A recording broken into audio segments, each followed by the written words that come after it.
Hello, our dear viewers, and welcome to a new edition from our daily debate. In today's edition, we are going to shed light about the successes made by the Egyptian diplomacy, the Egyptian foreign ministry during 2025. Great achievements did take place by our diplomacy that we are going to shed the light about during today's debate and during tonight's debate.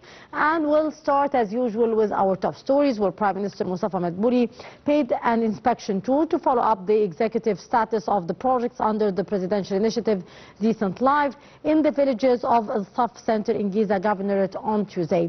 The Prime Minister said his tour comes within the framework of reviewing the implementation rates of the projects, which included the first phase of the initiative in those villages, particularly those related to the establishment of water and sanitation and networks in the targeted villages. The Prime Minister said presidential initiative Decent Life represents the greatest project of the 21st century for the Egyptian state, serving more than 60 million citizens in the targeted villages.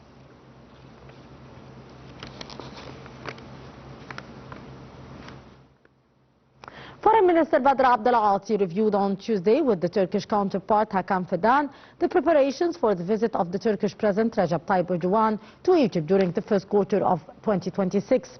This came during the phone call between the two foreign ministers, where they also discussed the latest developments in the Gaza Strip. During the call, Abdel-Ati asserted the importance of stabilizing the ceasefire in Gaza and moving to the second phase of Sharm el-Sheikh peace agreement.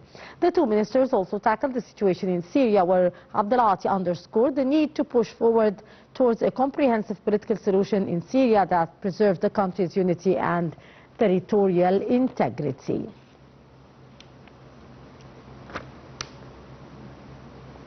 The 100th humanitarian aid convoy of Egypt that delays the initiative began entering the Gaza Strip through the south gate of Rafah border crossing on Tuesday.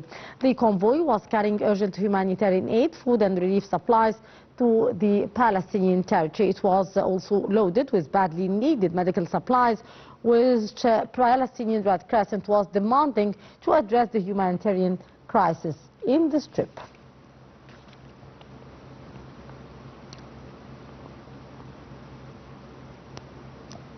And moving on to our topic for the debate for tonight, where actually Egypt has been achieving great successes on the diplomatic front upon directives of President Abdel Fattah al-Sisi to enhance Egypt's existence in the international organization. The state has witnessed an unprecedented year full of electoral successes for the Egyptian diplomacy at the international level, while Egypt has managed to realize a series of crucial achievements on the international stage, including the election of Minister Dr.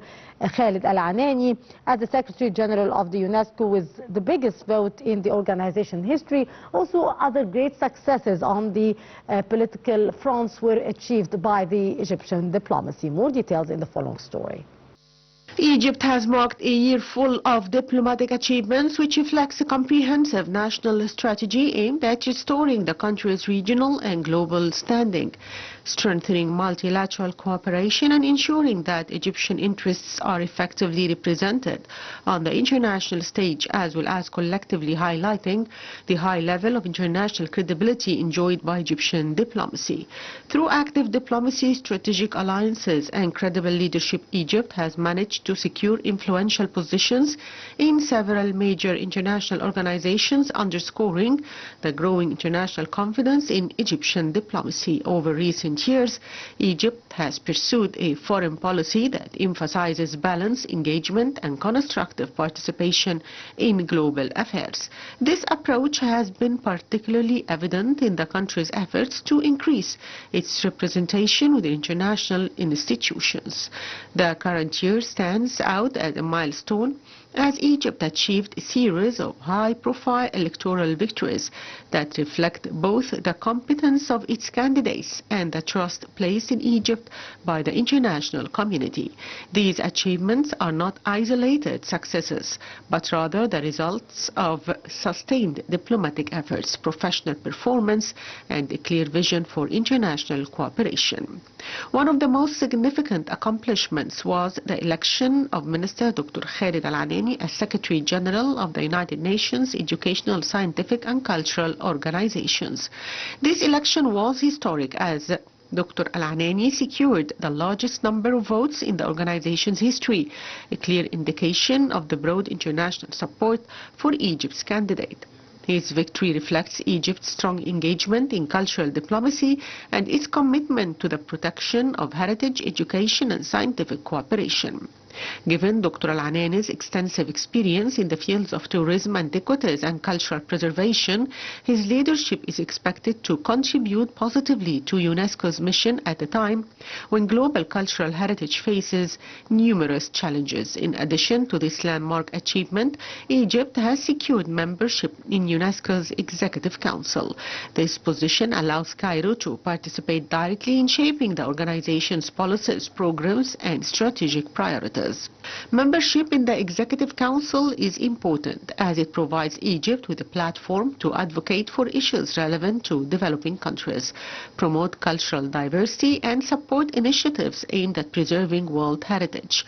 It also strengthens Egypt's role as a bridge among different regions and cultures, especially between Africa, the Arab world and the international community. Another major success for Egyptian diplomacy was Egypt's election to the United Nations Human Rights Council for the period from 2026 to 2028. The membership in this council reflects international recognition of Egypt's engagement in dialogue and cooperation on human rights issues. As a member, Egypt will have the opportunity to contribute to discussions on global human rights challenges, promote balanced approaches that respect national sovereignty, and highlight the importance of development, stability and cultural context in human rights discourse. This membership also demonstrates confidence in Egypt's ability to engage within one of the most sensitive and influential bodies of the United Nations. Furthermore, Egypt secured a seat on the Council of the International Civil Aviation Organization, a specialized agency of the United Nations responsible for regulating and coordinating international air travel. This achievement highlights Egypt's strategic importance in global aviation, given its geographic location as a crossroads connecting Africa, Asia and Europe. Membership in the ICAO Council allows Egypt to participate in shaping international aviation policies, enhance safety and security standards, and support sustainable development in the aviation sector. In the field of food security and agricultural development, Egyptian diplomacy achieved another notable success with the election of diplomat Minna Rizqa as head of the Independent Council of the Food and Agricultural Organization. This position is of great significance as the FAO plays a critical role in addressing global challenges as hunger, food insecurity and sustainable agricultural development. Welcome back, our dear viewers, to shed light on the successes achieved by the Egyptian diplomacy during 2025. We are very much delighted to be joined here in the studio by Brigadier Dr. Tarek Aakary, our strategic expert. Thank you so much for joining us. Thank you. I'm honored to be here. It's our pleasure.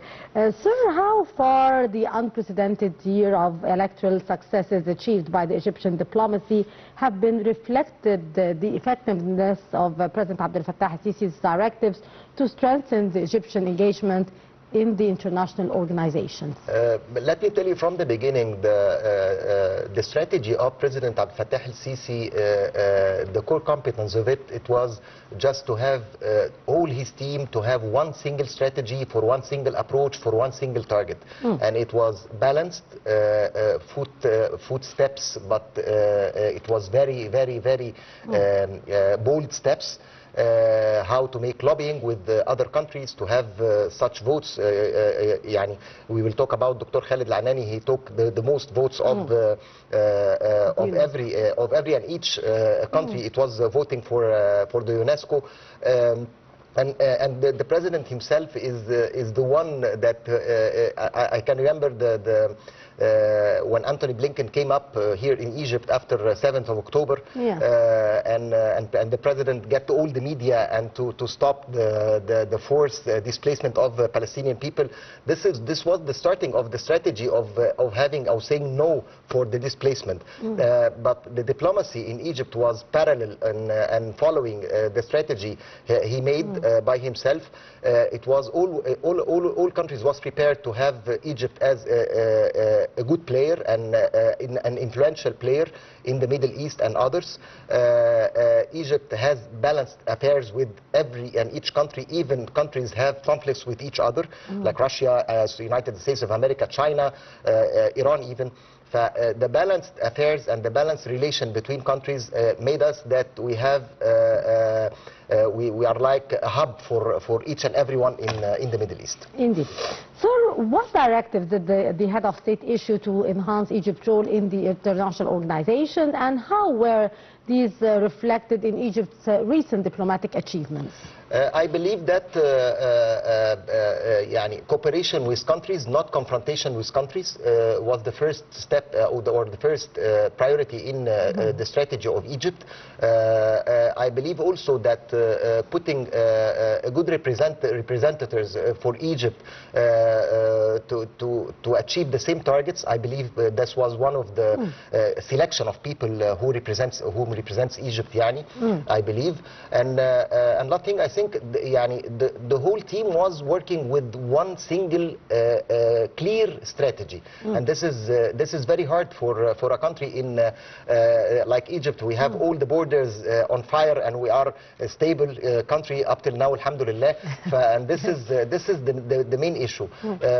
Other thing I need to mention that countries that was having conflict with Egypt, like countries in Africa, countries in other side, even those countries are now in a deep need with Egypt after the 3 positions in the international bodies we have last year. Yes. Sir, how has Egypt actually secured the influential positions across a wide range of international institutions through its strategic planning, qualified candidates, and active diplomatic efforts? And I do believe that it was quite a success for our diplomacy to achieve this great success by Dr. Khaled Al-Anani. He is the first Arab and the second African to achieve such. Yes, he said so in the speech, yes. Dr. Khaled Al-Anani have great experience in culture preservation and have great experience in antiquities, and he is a role model for everything. That you know that we have 1/3 of the monuments and the antiquities of the world, of the whole world. So I think that Mr. Khaled Al-Anani was having such big votes that came up from the stable relations between Egypt and other countries. I think it was 172 maybe, or 162, but it was huge votes for Dr. Khaled. And this came up from the stable relation between Egypt and other countries, and the abandon of Egypt to interfere in the internal affairs of every or any country. This is how Egypt could build lobbying with countries, that you know that in politics that you give and take. You are not giving only or take only. It's a give and take game. So I will take this and you will take this. However, that maybe there is many countries does not meet the strategy with Egypt. We have things, we have conflict in this with this country, but we are agree with this with the same country. And this is the balance Egypt came up with electing Khaled Al-Anani, Dr. Khaled. Of course. To what extent, sir, such achievements have actually affirmed Egypt's growing international standing and enable it to play more active and more constructive role in addressing the global challenges? Definitely, we will have an input in the global decisions in forming policies for globally, more globally, not only for the Middle East or not only for our country. Definitely, we will have a vision, a better vision that what's the world is coming for. We will have such things. I think it will affect let me say the total strategy of the Egyptian country in the next 2 years. However, Dr. Khalid is managing as a director of the UNESCO for the next 2 years. Yes. So as Egypt is continuing to build on these successes, is its diplomacy expected to remain a key pillar on its foreign policy and source of national pride and international respect? Because as you have been mentioning, that Egypt always have been very diplomatic and very mature and not biased and wise in dealing with all the countries, even the countries that Egypt do have some, maybe we can say, disagreements with regarding certain issues. Yes. Being wise and having the power, this is something very hard for any decision maker. Indeed. We have the power. We can force any country. We can defend our country very well with our hands, not with others. But any decision maker having the power and having the wise, and this is a very hard formula to be achieved. So I believe that Egypt, for the last 10 years, reformulating the relations between Egypt and other countries to be balanced, not polarized. Actually, we were polarized for some countries. Big countries were polarizing Egypt to somehow to some directions. But nowadays, even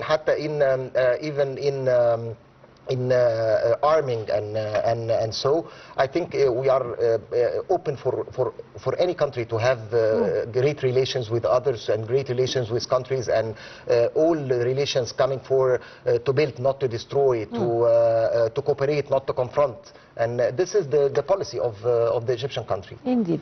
Sir, how has Egypt's foreign policy of balanced engagement and constructive participation actually contributed to its success in gaining influential position within the international institutions? Without lobbying, without making strategic alliances, without making harmonic alliances with you, you will never gain votes. Definitely, you know that. As I told you, that politics is a game of a give and take. So if you didn't give, you will not take. So it's like we see that President Emmanuel Macron, when he came up to Khan el-Khalili, he changed his mind about Gaza, and even the influence of Egypt for European countries to get confirmed that for the Palestinian state against the Israeli state. And there is many situations Egypt influenced other countries to have and to pull them to its strategy. Indeed. So in what ways do Egypt's successes in the international organization enhance its international credibility, its soft power and ability to influence the global decision making? Definitely, that reflects trust from others in our country, reflects that they see the country is stable, have a political regime, stable political regime. We have power, we have a great army, we are a hub between Asia, Europe and Africa. Definitely nobody can go to Africa without passing by Egypt. We are a crossing country between the three continents.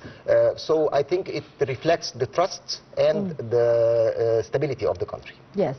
What is the significance, sir, of Egypt's membership in the UNESCO's Executive Council and the United Nations Human Rights Council for the period from 2026 till 2028? And I would like to actually to shed light on the Human Rights Council for being elected for this as well, for this period of 2 years. Let me tell you a small story. When the President Abdel Fattah al-Sisi was in a press conference with the President of Germany, maybe 2 years ago, or maybe the France President, I can't remember, but he told him that about the human rights, and so the President Abdel Fattah al-Sisi told him, tell me about human rights in living houses that cannot meet the specs.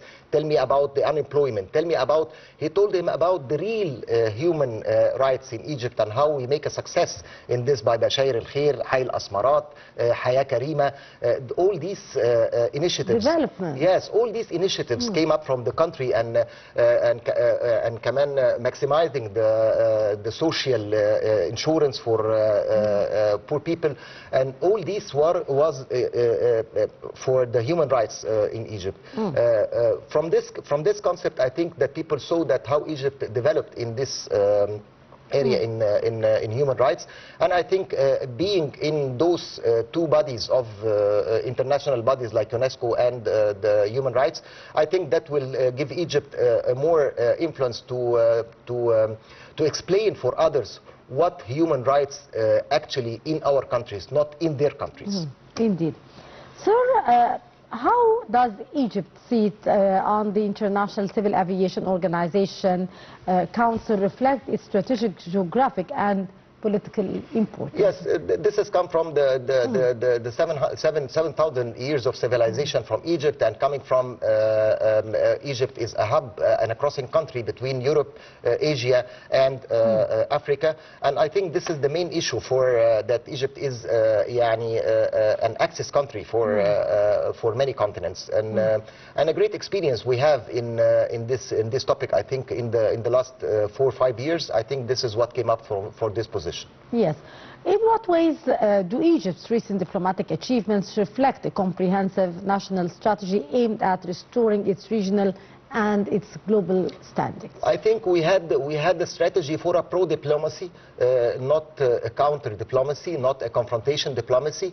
I think it was wise. I think the diplomacy Egypt took for the last years gave us and gave others, gave others more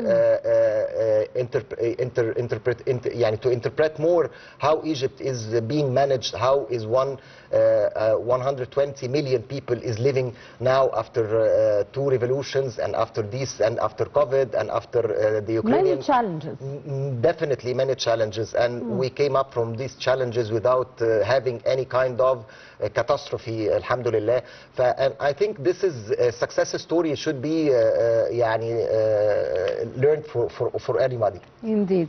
Sir, in what ways does Egypt's foreign policy vision actually support the international cooperation rather than confrontation? We have been always a wise country, as you have mentioned, and we would rather prioritize our relation with our other countries, either the West, our neighboring countries, the Eastern countries, rather than face any real confrontation with these countries, even if we do have some differences in the point of views here. Yes, a strong army means that we can defend our country very well. Yeah, we have a strong army, and we can defend our country from all borders in all strategic axes with no doubt.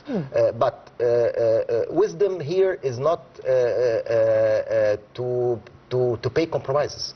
Wisdom here is to be to have strategic patience, is to play the game as it should be, is to play the game without harming your people, without involving your people in a war that's not accessing your borders. And this is very important issue, that Egypt will never go for war unless we have a real threat in our borders or in our lands.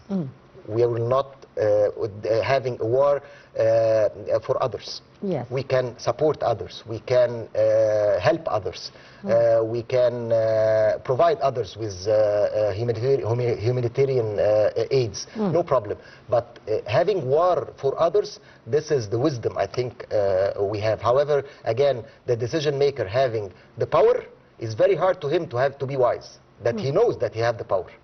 I have the power. I'm strong. I can do this. But I'm wise.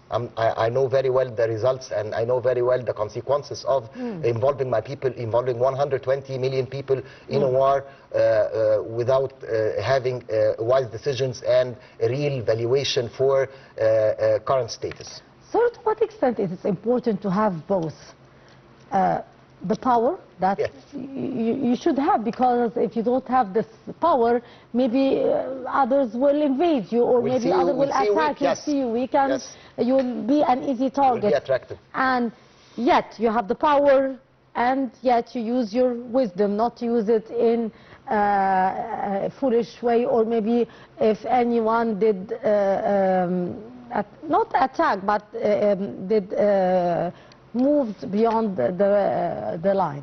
Yes, I think that wisdom here could be considered as we are a country that we are protecting our land and protecting our strategic and national security. This is for our army, and this came up from the vision of the president when he came up to the presidency in Egypt 10 years ago, and people were asking why you get all these weapons, why you get the Mistral, and why you got everything. I think nowadays they know very well that if especially with the development in Gaza and all Gaza, what we Sudan, have Libya, all Israel, we have nothing stable. All the borderline are on fire, and this is costing the military a very high cost to protect like 1,200 kilometers for Sudan and 1,100 kilometers in Libya. 1,000 and 1,000 from one side. From one side. From one side. Before, when it was a state, Libya, when it was a state with one single government, we were having definitely a mixed protection points, mixed defending points. Now we are protecting all these lines alone, with no other state on the other side. Very long border. Very long border, takes cost very very high cost for any country to bear this cost on daily basis. 24 hours you have to monitor the 100 and more 1,000 and more kilometers. You have to monitor them 24/7.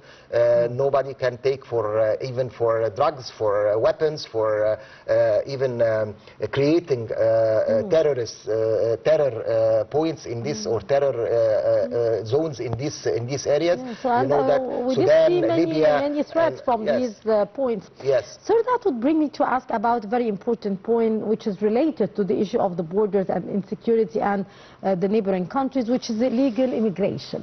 Yes. And how Egypt did successfully contain this to a great extent with the success of our diplomacy and with our security presence on the borders as well. So how do you see this great achievement by the Egyptians? You mean that Egyptian people is moving out? Not only Egyptian, but the illegal immigration from Africa to Europe that Egypt did succeed in containing. Yes, I think that was the Navy of and the police, the special police in this area for the first. But on the other hand, actually, if the country could not decrease the unemployment from 13.6% up to 6.6%. Solve the core problem. Yes, you solved the core problem. That's great. We solved the core problem. And if we get into details for this 6.6 percentage for the unemployment, we will find that 15% of them are women and only 3% are for men.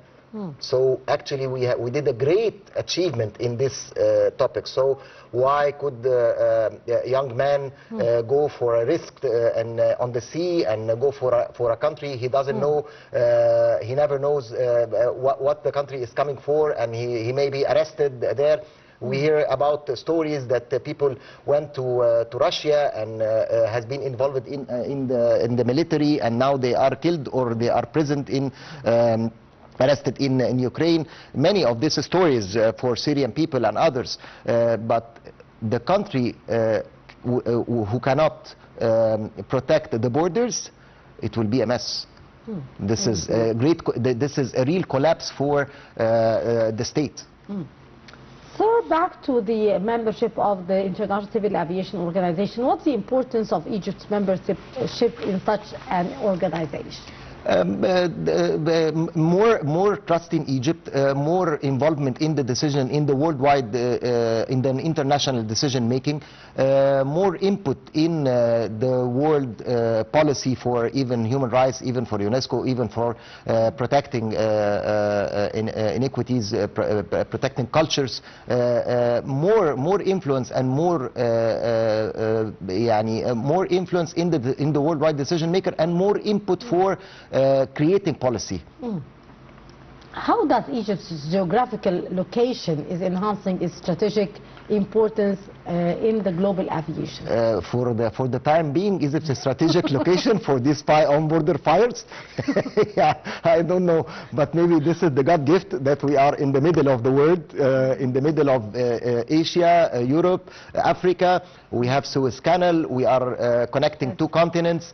I think this is, as they say, this is the God gift. But now we have fire all over. Yes, many threats over the borders, and I would like to thank the army for protecting us all these years without having. We're still going to have coffees at 4 a.m. in the morning, and this has came up from protecting the borders.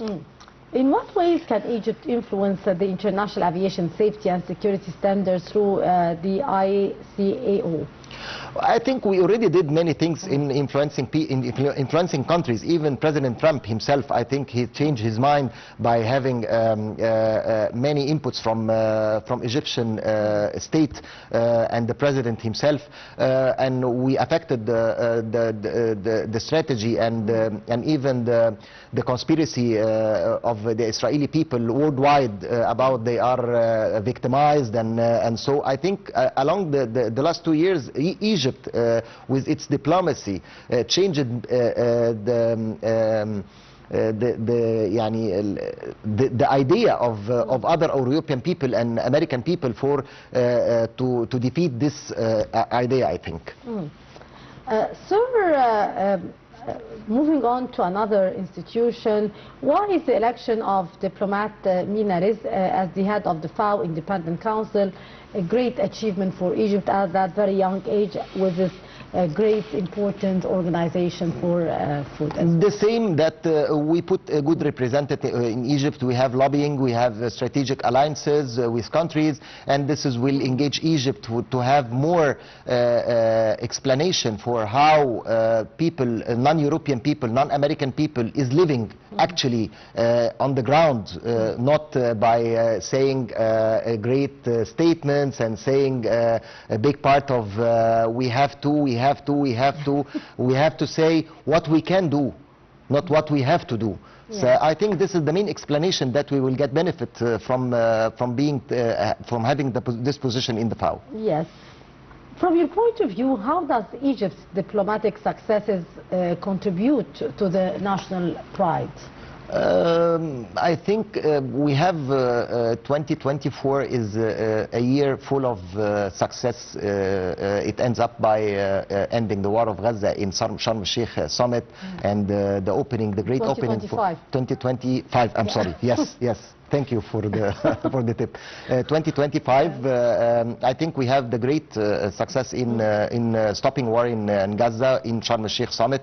I think we have a great success in opening the Grand Museum at the end of the year, and this is parallel with electing Dr. Khalid Al-Anani in UNESCO. It was a very good coincidence. Yes, I believe that Egypt is now stepping for another position in the whole world, and the whole world knows that Egypt is a good player in politics, a good player in strategic alliances, a good player in business, in commercial business. No way that countries will get into investment in a country that they doubt that it have political stability or instability or insecurities, or there is no safety. Even President Trump himself on his plane said that Egypt, they have more security, they can walk safely in their countries. يعني فكل أعوذ برب الفلق بقى. Yes. Indeed. How does Egypt's active participation in the international organization actually support the long-term national development goals? This is a very good point. I think being with these positions in international bodies like UNESCO, FAO, and ICO, I think that this is gives Egypt much more partnershiping with countries in their decision making, especially when it comes to having alliance with enemies of the Middle East, or with Iran, or with Israel, or with Turkey. I think all these countries should put Egypt now in its real position that no one can make a deal in this area without having Egypt as a strategic partner. Indeed, sir, finally, before wrapping up, how do you see the Egyptian diplomacy successes in the year 2025, and to what extent do you consider the Egyptian diplomacy one of its main pillar, the main pillar of the country? Actually, the whole team of management of the country in 2025 was impressive and comes up with great results by the end of the year. Definitely, we stopped killing people in Gaza. We have Dr. Khalid Al-Anani and Dr. Badr Abdel Ati. He's a very active man, taking the strategy of initiative diplomacy and pro-diplomacy as per the strategy of the president, and all this team working together with harmony, with synergy. I believe that 2026 will come up with another position for Egypt in the Worldwide Council. Yes, and from your point of view, what was the greatest success for our diplomacy during 2025?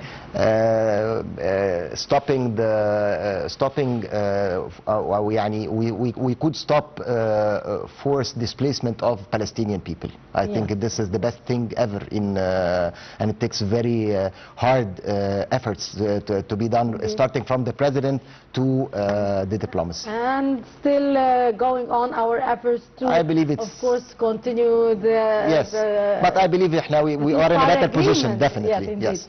Indeed, Brigadier Dr. Tarek Aakary, our strategic expert, thank you so much, sir, for your precious input and for being our guest. Thank you, Fan. Thank you so much. Our dear viewers, that will bring us to the end of this edition of our daily debate. Till tomorrow with another crew. I'm Rabia. Many thanks for watching.